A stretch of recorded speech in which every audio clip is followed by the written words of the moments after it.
And so they've got chemicals that they can put into you so that they can make a man breastfeed. And so in this case, they're coming out and saying that that chemically induced milk is just as good as regular breast milk, which is better than formula, by the way.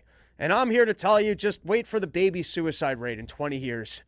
Like already, remember when they used to say formula was just as good, and then you'd see some kid just puking, and you'd be like, I don't know, I feel like the tip milk's better because your kid's puking all over the place. No. The formula's just as good as the good breast milk, and now they're coming out and letting you know that the trans milk. What do you think the baby burping vomit's going to be from trans milk?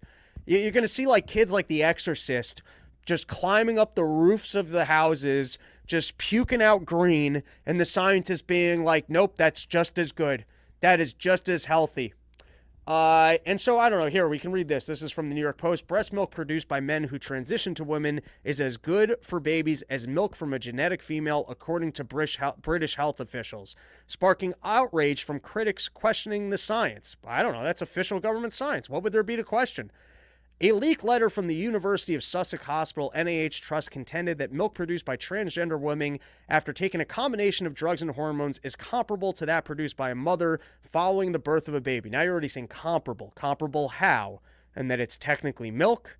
Comparable in that it comes out of a nipple. Comparable in that you can physically ingest it.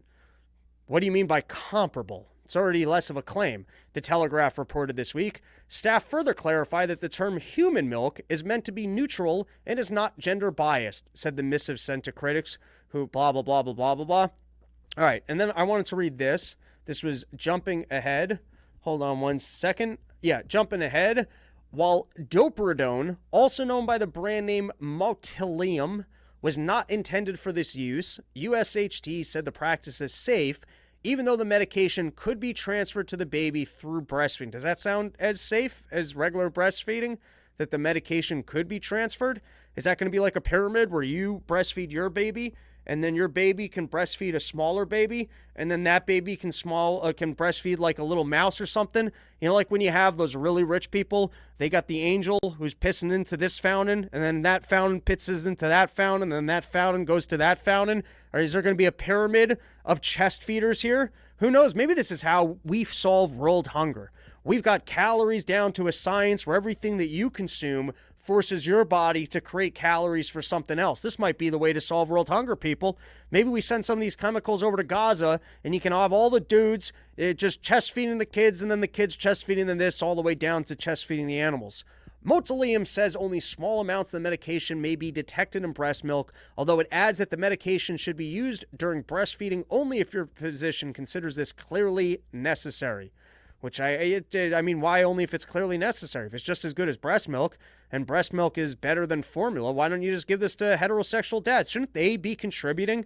Shouldn't the if you have a wife and your wife just went through the long, arduous process of pumping out offspring for you, are you telling me that you're going to be so selfish not to take these chemicals and give your baby the superior product of breast milk?